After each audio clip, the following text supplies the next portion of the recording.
एक महत्त्वाची बातमी आहे। देशामध्ये राम मंदिराच्या देणगीवरून राजकीय आरोप प्रत्यारोप सुरू असताना आता महाराष्ट्रामध्ये सिद्धिविनायक मंदिराच्या दानपेटीवरून नवा वाद पेटलाय। हा आरोप केलेला आहे राज्याचे उपमुख्यमंत्री एकनाथ शिंदेने आणि निशाण्यावर आहेत ठाकरेंच्या शिवसेनेचे नेते आणि त्यामुळे भाविकांच्या आस्थेचं मंदिर आता थेट राजकारणाच्या केंद्रस्थानी आलंय।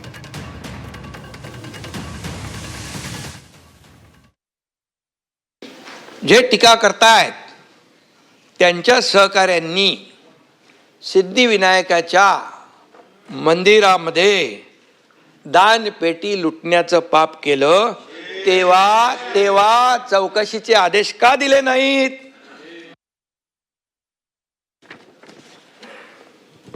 सिद्धिविनायक मंदिरात अनागोंदी कारभार आणि याच्यामध्ये म्हटलंय सिद्धिविनायकाला धोके आणि तिकडे खोके, ते मी नाव घेत नाही। हे बघा, ही बातमी आहे, हे मी बोलत नाहीये। पुन्हा एकदा आपण जाणार आहोत आमचे प्रतिनिधी स्वप्नील जाधव यांच्याकडे। स्वप्नील, राम मंदिराचा मुद्दा शिवसेना युबीटीने उचलून धरला। देशभरात खरं तर हा मुद्दा गाजतोय, मात्र शिवसेना युबीटीने या संदर्भात आंदोलन केलं होतं आणि आता एकनाथ शिंदेंनी यावर पलटवार करताना खुद्द सभागृहामध्ये सिद्धिविनायक मंदिरामध्ये दान चोरी झालेली आहे असा आरोप केलाय।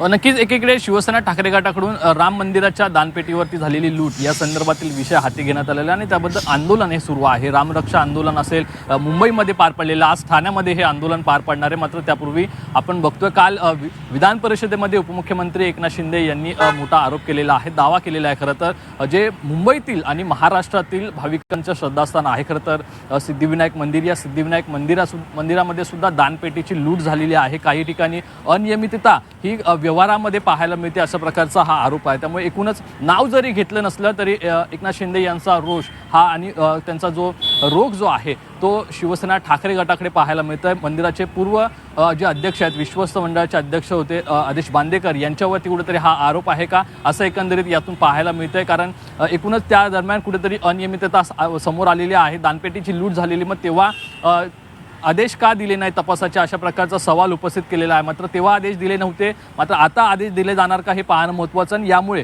राज्यामध्ये आता या सिद्धिविनायक मंदिराच्या व्यवस्थापनावरून आणि दानपेटीवरून कुठेतरी सत्ताधारी आणि विरोधक यांच्यामध्ये आरोप प्रत्यारोपांच्या फैरी झडताना आपल्याला पाहायला मिळतात। मात्र आदेश बांदेकर यांच्याशी आपण संवाद साधण्याचा प्रयत्न केला, त्यांच्याशी संपर्क साधण्याचा प्रयत्न केला, ते सध्या बाहेर असल्याचं सांगितलं, त्यांनी वारीमध्ये आहेत। मात्र एकूणच या ठिकाणी आपण जर बघितलं तर आदेश बांदेकर यांनी यामध्ये कोणत्याही प्रकारचा जो आरोप आहे तो फोल ठरवणं, आम्ही कोणत्याही प्रकारे चौकशीला सामोरं जाईल असं सांगितलेलं आहे आणि निर्दोष आहे असं सुद्धा त्यांनी आपल्याशी संवाद साधताना सांगितलेलं आहे। त्यामुळे पुढे शिवसेना शिंदे गटाकडून आणि आताचे जे न्यासाचे अध्यक्ष आहेत सदा सरवणकर यांच्याकडून नक्की काय भूमिका घेतली जाते हे पाहणं महत्त्वाचं असेल।